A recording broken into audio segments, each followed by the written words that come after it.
some work somewhere. I believe, Mr. President, I want to believe, because that's what I should do. He's my president.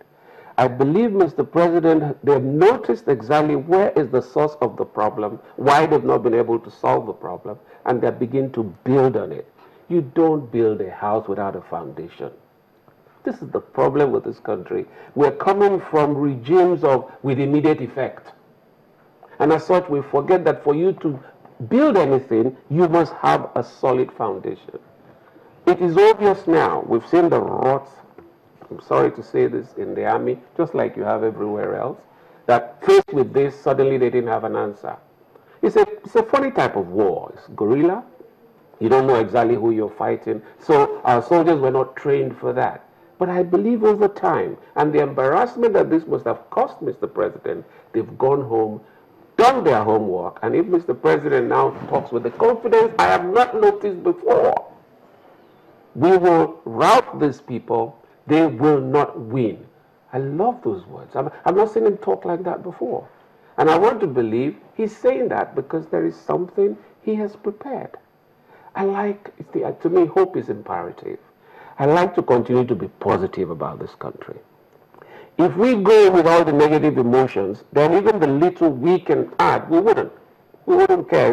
It's their business. This us and them thing. I've quit that. I used to do that when I was younger. I think right now I've come to realize every other person who gets into position makes the same mistake. Why? There are fundamental flaws in the way we have grown this country. Fundamental. And we keep overlooking it. So anybody now will have freedom. Anybody can say, I don't mind them. It's the way they've always been. What's your own contribution? What are those? Can we just look at those fundamental flaws? Are they being handled, even if it's one at a time? Are those fundamental flaws? I think so. Number one, the policy on electricity was not right for this type of country. The involvement of private sector in electricity will, in a very, very big way, begin to eliminate corruption.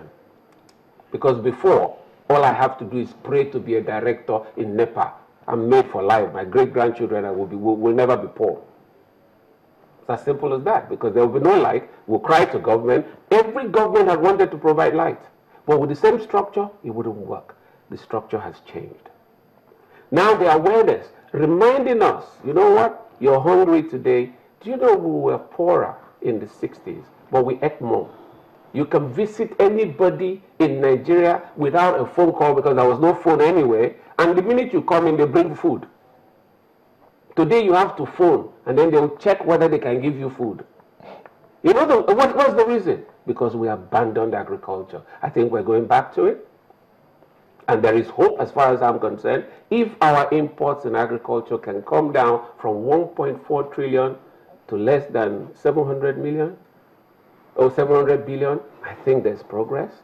I'm being very objective. I'm not a party person. I hope you know that anyway. I'm not a party. I don't belong to any one of them. I don't trust politicians. But I'm looking at, is there something that is truly happening that the ordinary man in the street may not know, but he needs to know? You need to contribute something. And as far as I'm concerned, foundations have been laid. And these foundations are solid, if you ask me. And they are irreversible. It does not matter what government comes in tomorrow. You can't change what is happening now because you're involving the people in governance. Before, that was why we had the us and them mentality. Yes, government is totally in charge. I want Nyota to be the person in that place, is chairman of so and so, which means, and your people will celebrate, it's Nyota's turn. It's our Are you saying that is not obtainable anymore? No, I'm saying the foundation that has been laid now is not going to be obtainable anymore. It will not be your turn again in Nepal now. Well, the new name, the answer. It won't be your turn because you're not working for government. You're working for yourself. So it can't be your turn. And this is the way it goes. You're involving people, the same with the oil sector. With more and more people getting involved, you won't hear about scandals in NNPC.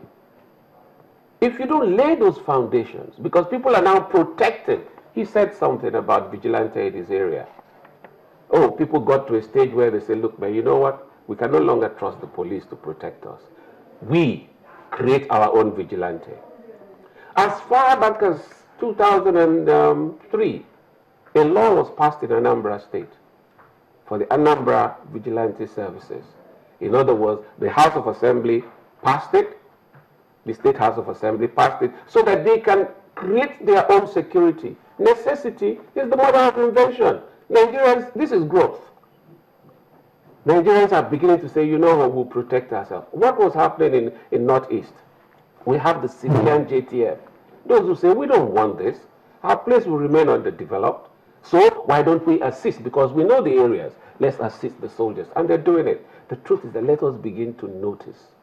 You see, this thing about being positive is something we should. It's unfortunate that the National Orientation Agency is not flowing with it. I wish they could catch in on this and begin to preach to Nigerians. Oh. It's not the man sitting out there. Jonathan didn't create the army. They were there before he was born. Okay, I see Mr. Omei is been... You see, I disagree in a very fundamental sense with that. Okay. One, the man who sits at the table, the buck stops at his desk.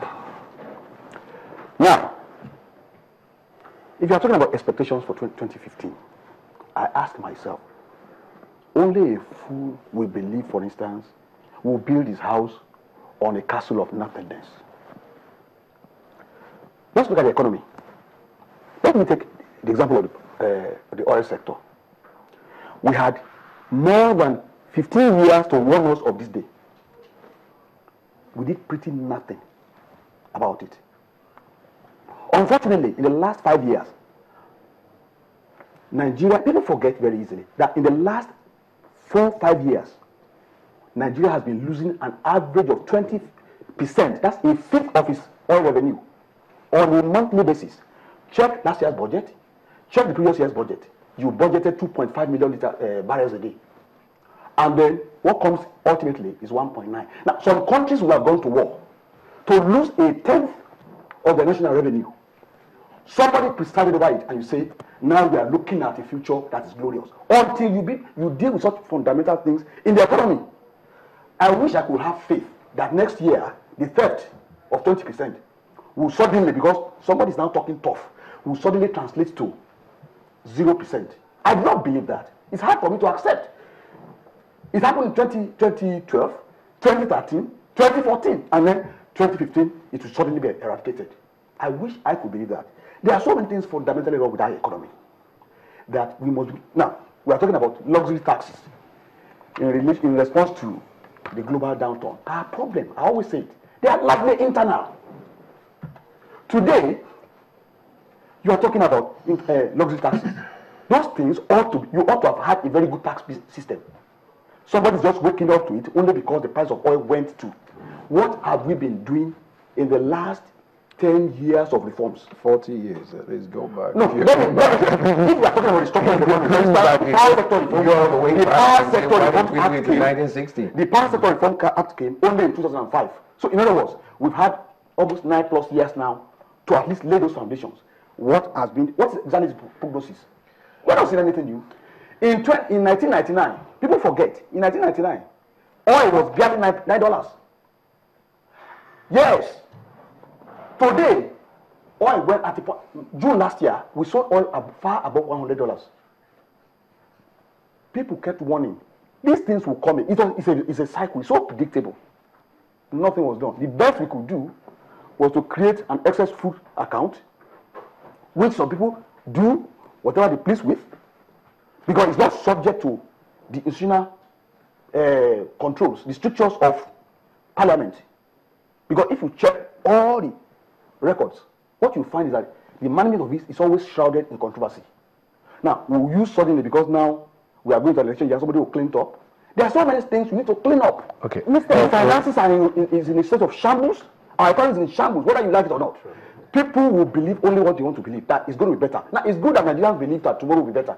But let's be objective. Let's look at what exactly is for today, so that we can project into the future. Okay. Because if you don't, then we'll run to the same cycles again that we find ourselves. Right. Mr. Chidole, you're going to react to.